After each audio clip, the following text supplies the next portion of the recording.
Aliens believed they were invisible until humans showed up. The fish market on Deck 9 smelled like salt water and old metal.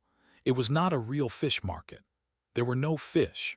But the humans who ran the supply depot on that level had started calling it that years ago because of the way the recycled air always came out damp and heavy near the water filtration units.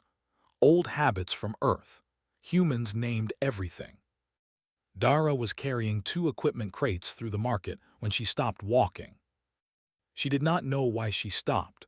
Her body stopped before her mind caught up. That happened sometimes back when she used to track animals through the wetlands with her grandmother. The body notices things first. The mind comes second. She put the crates down slowly.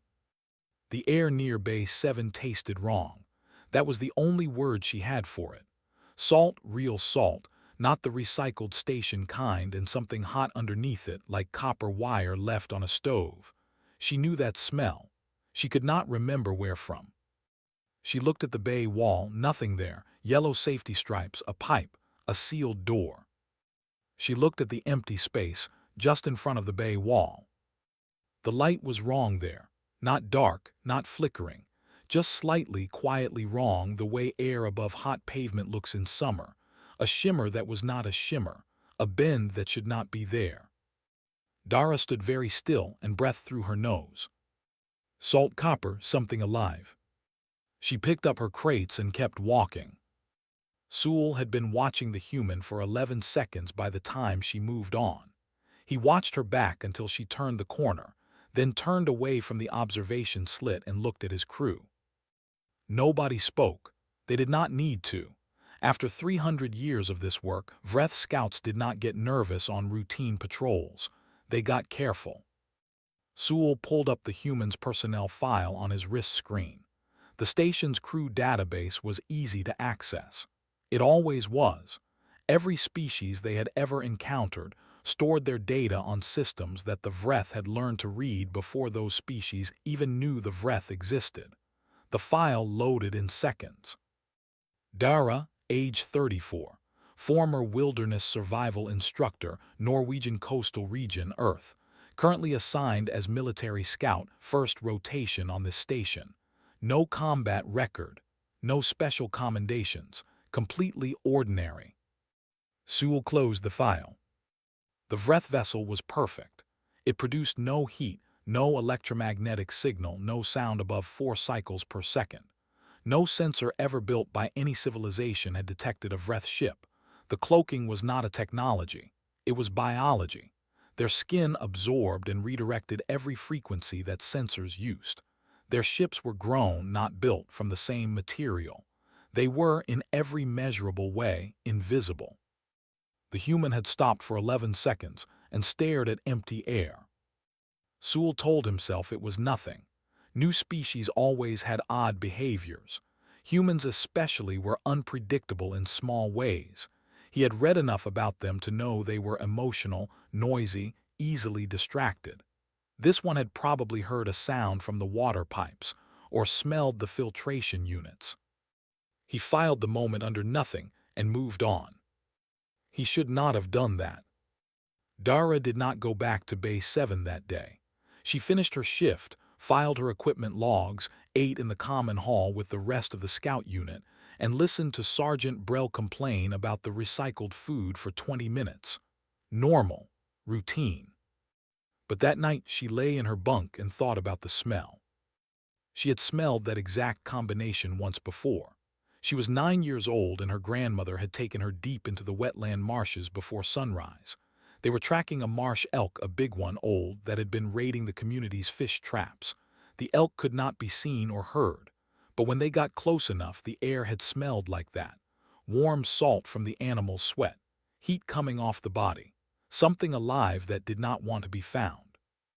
Her grandmother had crouched down and put her hand on the back of Dara's neck, gentle, and whispered, "Stop looking with your eyes. Your eyes will lie to you when something is hiding. Use the rest." They had found the elk 40 meters into the fog. It was enormous.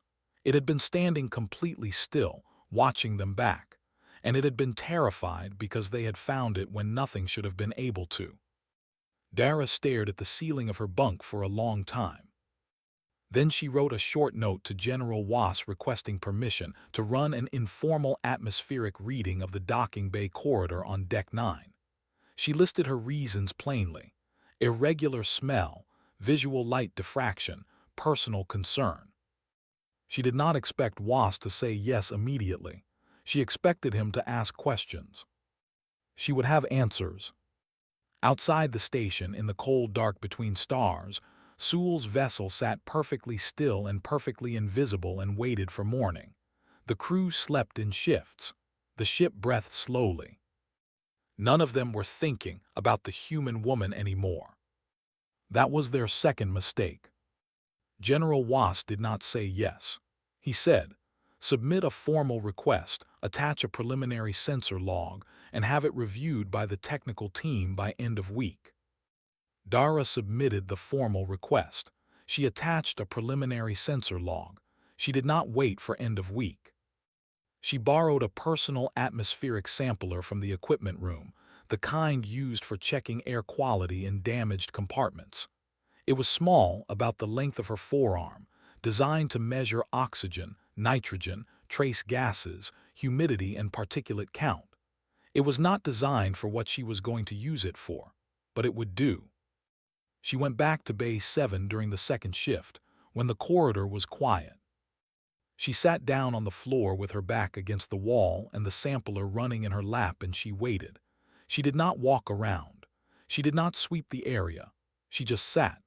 Her grandmother had taught her that moving fast in a search meant you were searching with your eyes. Sitting still meant you were searching with everything else. The sampler ran. The numbers were normal: oxygen, nitrogen, trace carbon dioxide, recycled humidity, station standard. Then, at 11 minutes and 40 seconds, a single reading spiked. Sodium chloride particulate salt, in concentrations 3 times higher than the recycled air baseline. It lasted for 4 seconds and then dropped back to normal. Dara did not move. She watched the number and breathed slowly. 7 minutes later it spiked again. 4 seconds, gone. She kept sitting. After an hour she had 9 spikes. They were not random. They came in a pattern: longer gaps, then shorter, then longer again. Like breathing. Slow, patient breathing from something very large that was trying not to be noticed. She saved the log, stood up quietly, and walked away without looking at the air near the bay wall.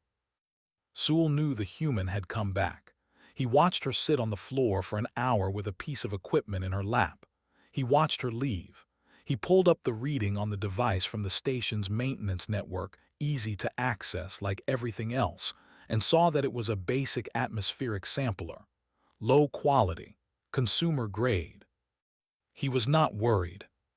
A consumer-grade atmospheric sampler could not detect a breath presence. The only output it could measure was basic gas composition. Even if she had found elevated sodium particulate, which was possible, since the ship's hull occasionally shed microscopic salt compounds in warm docking air, it proved nothing. Salt was everywhere on a space station. Water systems, food processing, human bodies. She could not connect a salt reading to an invisible ship. He filed a note to monitor her. Routine precaution, nothing more. He did not realize that Dara was not trying to prove the ship was there. She already knew the ship was there. She was building a record. The technical review came back 3 days later. The report said the atmospheric readings were within explainable parameters. The light diffraction she had reported in her original note was attributed to a minor calibration issue with the bay's overhead lighting. The salt spike pattern was flagged as a possible contamination from the water filtration junction in the adjacent corridor. Dara read the report twice. Then she wrote a second note to General Wass. This one was longer. She explained that the spikes were rhythmic, not random, and that random contamination from a water junction would not produce a breathing pattern. She attached a graph she had made by hand on a piece of actual paper. Wass was old enough that he responded better to physical documents than digital ones. She had learned that in her first week on the station. The graph showed the spike intervals on a timeline. Even a quick look made the rhythm obvious. Was called her in the next morning. He was a broad man, slow-moving, with a permanent expression of mild skepticism that Dara had come to understand was actually a form of respect. He looked at her paper graph for a long time without speaking. Then he said, "What exactly do you think is in Bay 7? She told him she thought a vessel was parked there, a ship using some form of cloaking that their sensors could not read, a ship that breathed. Was was quiet for another long moment. He looked at the graph again. He looked at her. He said, "This is going to cause a lot of problems if you're right." She said, "It's going to cause bigger problems if I'm right, and we do nothing." He leaned back in his chair and looked at the ceiling. He was the kind of man who made decisions slowly and kept them once made. She had learned that too. He said, "You have 1 week. Do it quietly. If you find something solid, I will take it to the council myself. If you find nothing, this conversation did not happen." She nodded. She left his office and went straight to the equipment room and checked out everything they had that might help. 3 different pressure sensors, a thermal differential reader designed for hull integrity checks, a sound amplifier built for detecting microfractures in metal.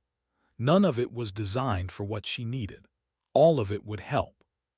She had 7 days. She planned to need 4. On the 3rd day, Dara touched the ship.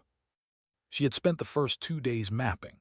She walked the Bay 7 corridor slowly at different hours, holding the pressure sensor at arm's length, building a picture in her head of where the air pushed back wrong. The pressure sensor was made to find cracks in hull plating. It was sensitive enough to detect a wall of air displaced by something large and solid. She moved it in slow arcs, like someone feeling in the dark for a door handle, and marked the readings on a paper map she kept folded in her jacket pocket. By the end of day 2, she had a shape.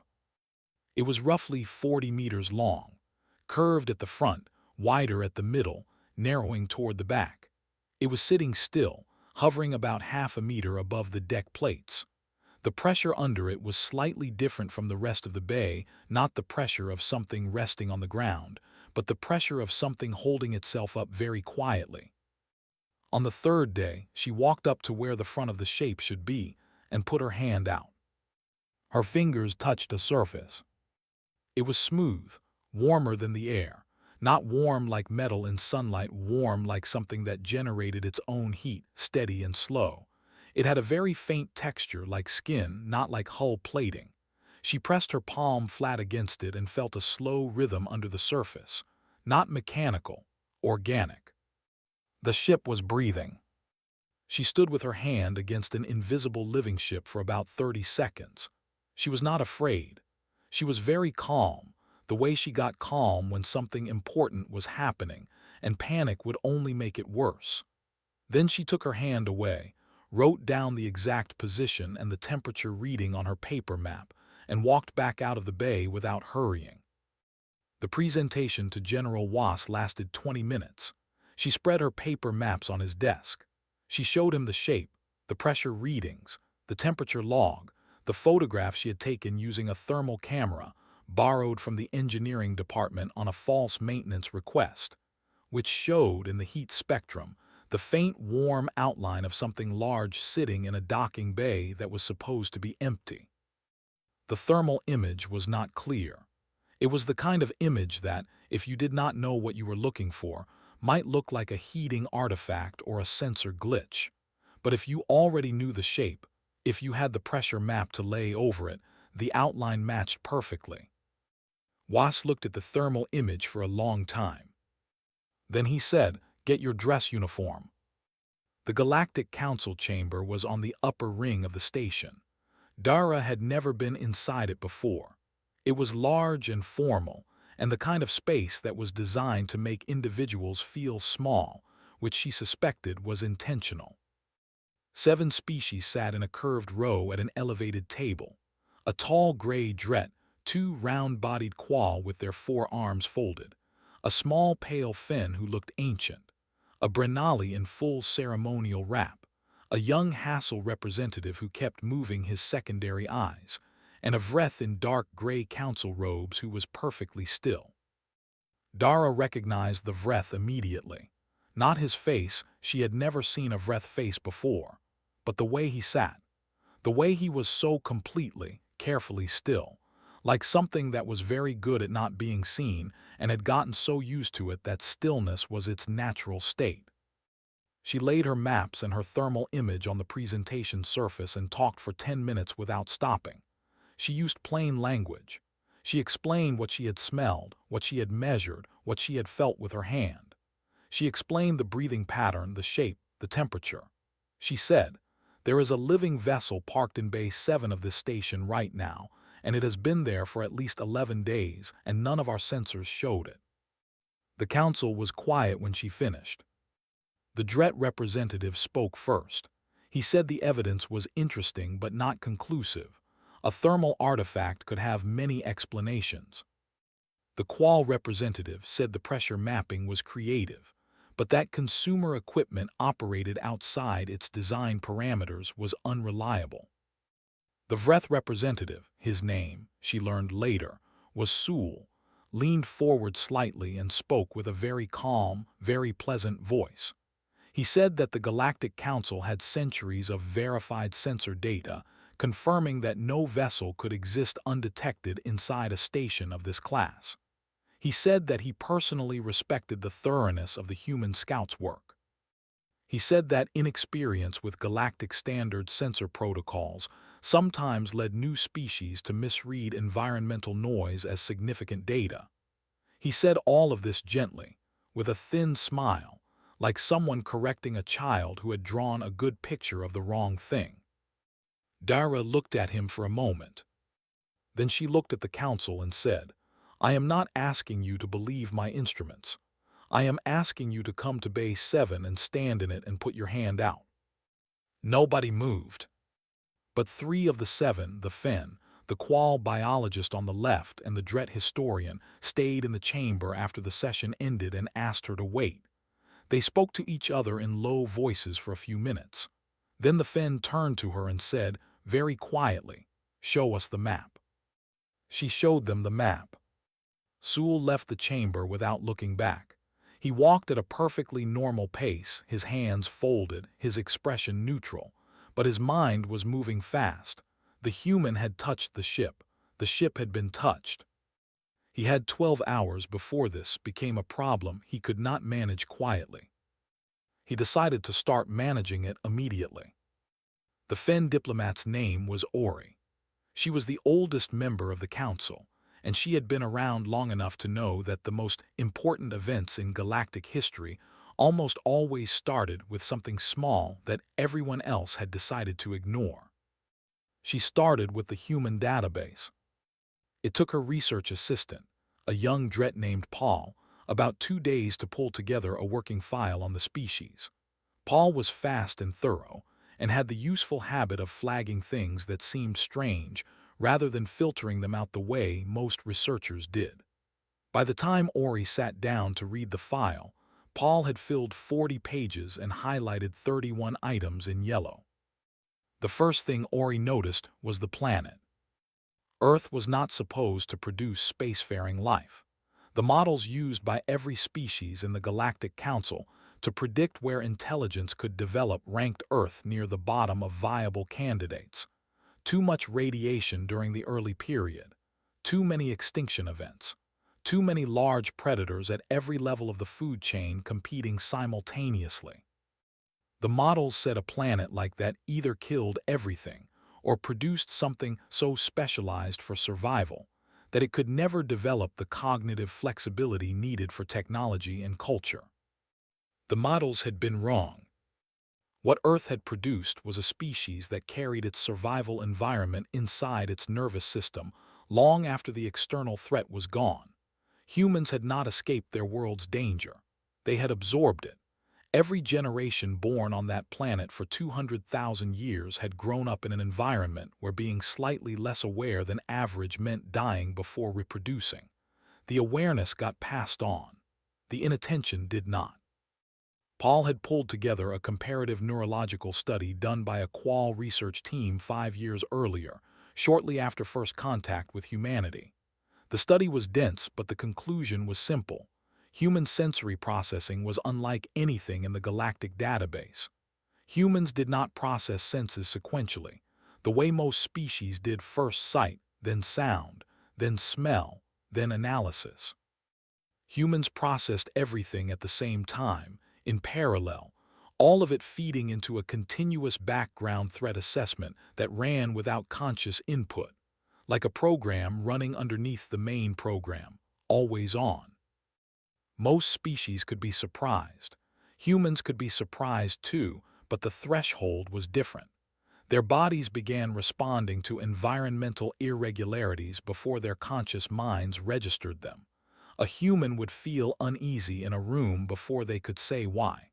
They would stop walking before they saw the reason to stop. Ori read that section twice. Then she called the qual biologist from the council. His name was Fess, and he had been the one who stayed behind with her after the session, and read him the section out loud over the communication line. Fess was quiet for a moment. Then he said, "So the human did not detect the ship. Her body detected the ship, and then she paid attention to what her body was telling her." Ori said, "Yes, and then she trusted it enough to build a case around it." Fess said, "Most species would have dismissed it." Ori said, "Most species grew up on planets where the dangerous things were visible." There was a long pause on the line. Then Fess said, "The Vreth cloaking has never been tested against a biological threat assessment. Every species we know uses sensors, external tools. The Vreth designed their cloaking to defeat external tools. It never occurred to them to design it against a nervous system that never turns off." The Dret historian, whose name was San, contributed the piece that connected everything together. He had been researching something else entirely, old Vreth voting patterns in the council going back 80 years, when he found the anomaly. 63 major galactic political decisions over the past century had been influenced by information that should not have been available to the parties who acted on it. Trade agreements broken at exactly the right time. Alliances formed based on private communications that were never made public. Military movements that anticipated responses before the responses were decided. San had always assumed these events were coincidences, or very good intelligence work by the relevant parties. He pulled the voting records again with fresh eyes. In 61 of the 63 cases, the Vreth had been present in the station, in the system, or in an adjacent sector in the weeks before the event. He sent the file to Ori without comment. She read it in 20 minutes and then sat in her chair for a long time without moving. Then she called Dara. She told her what they had found. She told her about the neurological study and the voting records and the Vreth cloaking's blind spot. She told her that the 3 council members believed her completely and were ready to act, but that acting required proof that a broader audience could not dismiss the way they had dismissed her presentation. Dara listened to all of it without interrupting. Then she said, "How much time do we have before Sewell does something about this?" Ori said, "I do not know, not long." Dara said, "Then I need to move tonight." She already had a plan. She had been building it quietly since she walked out of the council chamber, because she had known from the moment Sewell smiled at her that the next move was not going to be a discussion. The next move was going to be the Vreth coming to find her. She wanted them to come. She was ready. Sewell sent 3 scouts. He did not send his best. His best were needed on the vessel in case extraction became necessary. He sent 3 mid-rank infiltrators who had done this kind of work dozens of times on a dozen different stations belonging to a dozen different species. Get inside the human's quarters. Find the physical documents she had been carrying, the paper maps, the handwritten logs. Find any copies she had made on station equipment. Destroy everything. Leave no sign. It was simple work, clean work, the kind of work the Vreth had been doing longer than most species had been building ships. The infiltrators moved through the station like they always moved, without sound, without heat signature, without any trace the station's systems could detect. They passed 2 patrols and a maintenance worker and a pair of engineers in a corridor, and none of them reacted. None of them ever did. The infiltrators were not arrogant about this. They were simply accustomed to it. Invisibility after 300 years was not exciting. It was just how things were. They reached the human quarters on Deck 6 at the 3rd hour of night shift. The bunk room held 4 beds. 2 were empty. One held a sleeping human who was facing the wall, breathing deeply. The 4th bed, Dara's, according to the room assignment they had pulled from the station database, was also occupied. She was lying on her back with one arm over her eyes. They moved in. The first scout went to the locker beside Dara's bunk. He opened it without sound. Standard human security lock, magnetic key design, simple to bypass. Inside, clothing, boots, a personal kit. He searched it quickly and found nothing. No maps, no equipment, no documents. The second scout moved to the small work desk against the wall and searched the single drawer. Also empty. The third scout stood near the door and watched the room. The sleeping human on the far bed shifted slightly. The scouts froze. Normal sleep movement. They continued. Then Dara took her arm off her eyes and looked at the ceiling. She did not sit up fast or reach for anything. She moved slowly, like someone waking up, and put both hands flat on the mattress beside her. She breathed out through her nose. Salt and copper, warmer than the recycled air by about 2 degrees. She said quietly into the dark room, "I know there are at least 2 of you in here, probably 3. The scouts went completely still. She said, "Everything you are looking for is already gone from this room. I sent copies off station 4 hours ago. 1 copy went to a Qual research institution. 1 copy went to a secure archive at the Human Homeworld Relay. 1 copy went to a journalist at the Galactic News Collective, who I have never met but who I found in about 20 minutes of searching because she covers unexplained political events and has been looking for a source for 3 years." She paused. The room was absolutely silent. She said, "I'm not telling you this to threaten you. I am telling you so that we can all make good decisions right now. If you hurt me, everything releases immediately, and the story that runs will include the detail that a human scout was attacked in her quarters the night after presenting evidence to the council. That story writes itself. If you leave now, you still have time to talk to whoever makes decisions for your people and decide what the next move is. A smarter next move than this one." Nothing moved in the room for a long time. Then she heard it, the smallest sound, the kind of sound that most species would not have registered at all, the faint displacement of air near the doorway as 2 shapes moved through it. Then a third. The copper smell faded slowly. The room temperature dropped back to baseline.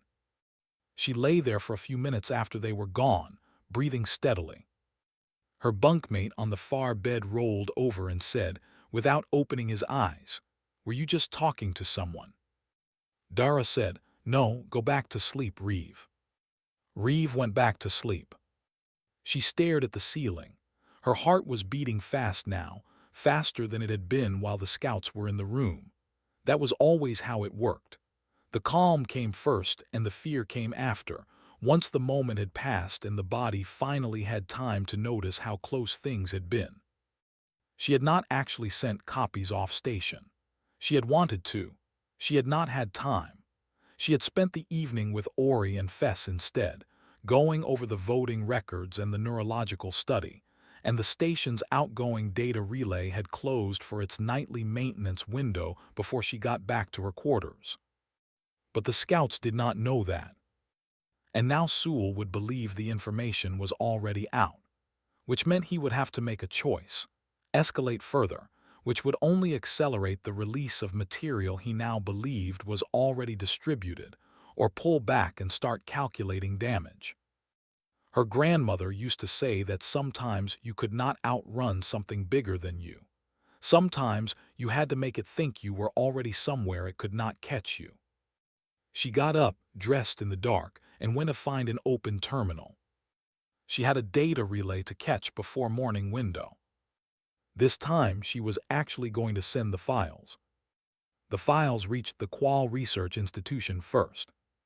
Within 6 hours of receiving the package, the pressure maps, the thermal images, the atmospheric logs with their breathing patterns, the neurological study Ori had flagged, and the voting record analysis from San, the lead researcher at the institution had called 3 colleagues and begun drafting a formal paper. The paper was not careful or slow.